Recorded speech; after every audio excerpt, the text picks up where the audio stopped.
Bíblia completa em um ano, dia 329. 1 Coríntios 15. Agora, irmãos, quero lembrá-los das boas novas que lhes anunciei anteriormente. Vocês a receberam e nelas permanecem firmes. São essas boas novas que os salvam, se continuarem a crer na mensagem como lhes anunciei. Do contrário, sua fé é inútil. Eu lhes transmiti o que era mais importante e o que também me foi transmitido. Cristo morreu por nossos pecados, como dizem as Escrituras. Ele foi sepultado e ressuscitou no terceiro dia, como dizem as Escrituras. Apareceu a Pedro e mais tarde aos 12.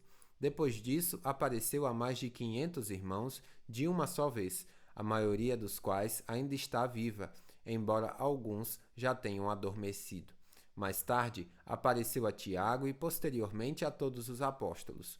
Por último, apareceu também a mim, como se eu tivesse nascido fora de tempo, pois sou o mais insignificante dos apóstolos. Aliás, nem sou digno de ser chamado apóstolo, pois persegui a igreja de Deus. O que agora sou, porém, deve-se inteiramente à graça que Deus derramou sobre mim e que não foi inútil. Trabalhei com mais dedicação que qualquer outro apóstolo e, no entanto, não fui eu, mas Deus, que em sua graça operou por meu intermédio.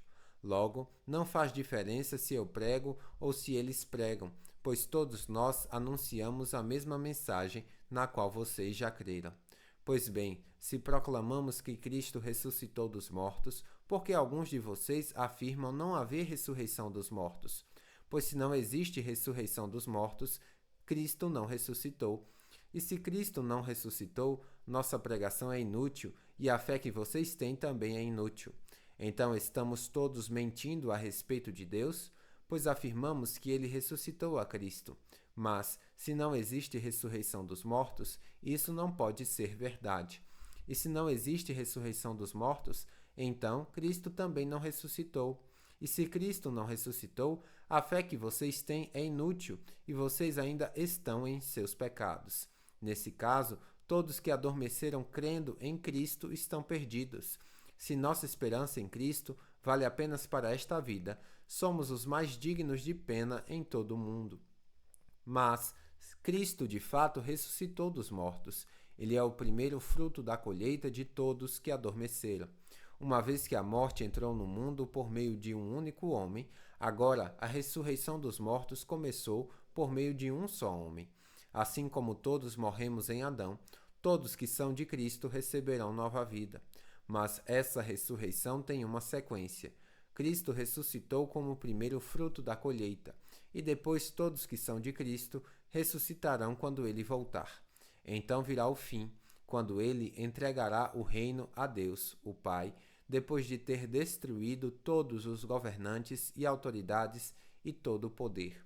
Pois é necessário que Cristo reine até que tenha colocado todos os seus inimigos debaixo de seus pés. E o último inimigo a ser destruído é a morte, pois as Escrituras dizem: Deus pôs todas as coisas sob a autoridade dele. Claro, quando se diz que todas as coisas estão sob a autoridade dele, isso não inclui aquele que conferiu essa autoridade a Cristo.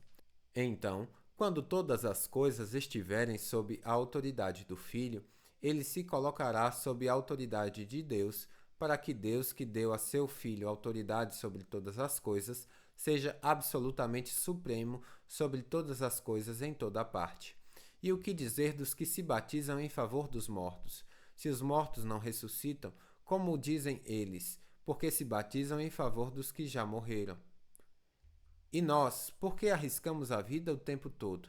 Pois eu afirmo, irmãos, que enfrento a morte diariamente, assim como afirmo o meu orgulho daquilo que Cristo Jesus, nosso Senhor, fez em vocês. E, se não haverá ressurreição dos mortos, de que me adiantou ter lutado com feras, isto é, aquela gente de Éfeso? Se não há ressurreição dos mortos, comamos e bebamos, porque amanhã morreremos. Não se deixem enganar pelo que dizem essas coisas, pois as más companhias corrompem o bom caráter. Pensem bem sobre o que é certo e parem de pecar, pois, para a sua vergonha, eu lhes digo que alguns de vocês não têm o menor conhecimento de Deus. Alguém pode perguntar: como os mortos ressuscitarão? Que tipo de corpo terão? Que perguntas tolas! A semente só cresce e se transforma em planta depois que morre. E aquilo que se coloca no solo não é a planta que crescerá, mas apenas uma semente de trigo ou de alguma outra planta. Então Deus lhes dá um novo corpo como Ele quer. Um tipo diferente de planta cresce de cada tipo de semente. Da mesma forma, há diferentes tipos de carne. Um tipo para os seres humanos, outro para os animais, outro para as aves e outro para os peixes. Também há corpos celestes e corpos terrestres. A glória dos corpos celestes é diferente da glória dos corpos terrestres. O Sol tem um tipo de glória, enquanto a Lua e as estrelas têm outro, e até mesmo as estrelas diferem em glória umas das outras. O mesmo acontece com a ressurreição dos mortos. Quando morremos, o corpo terreno é plantado no solo, mas ressuscitará para viver para sempre. Nosso corpo é enterrado em desonra, mas ressuscitará em glória.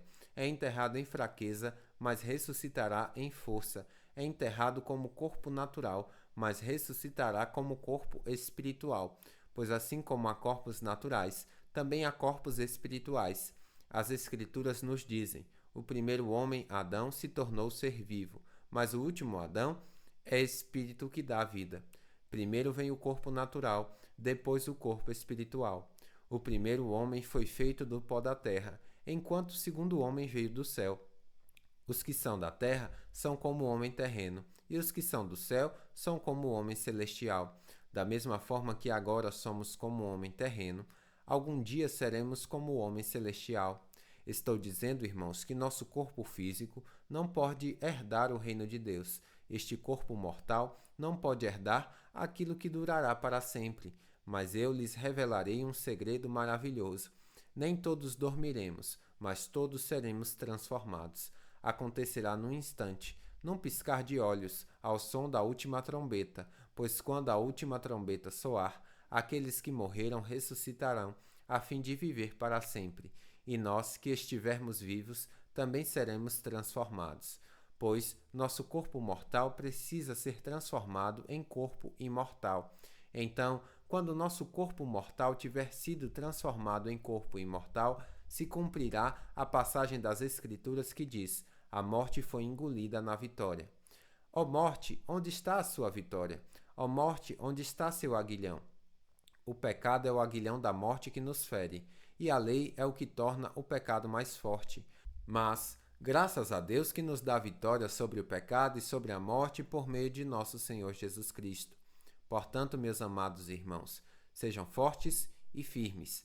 Trabalhem sempre para o Senhor com entusiasmo, pois vocês sabem que nada do que fazem para o Senhor é inútil. 1 Coríntios 16. Quanto à pergunta sobre o dinheiro que vocês estão coletando para o povo santo, sigam as mesmas instruções que dei às igrejas na Galácia. No primeiro dia da semana, separem uma parte de sua renda. Não esperem até que eu chegue para então coletar tudo de uma vez. Quando eu chegar, entregarei cartas de recomendação aos mensageiros que vocês escolherem para levar sua oferta a Jerusalém. E se for conveniente que eu também vá, eles viajarão comigo. Eu os visitarei depois de ir à Macedônia, pois devo passar por lá.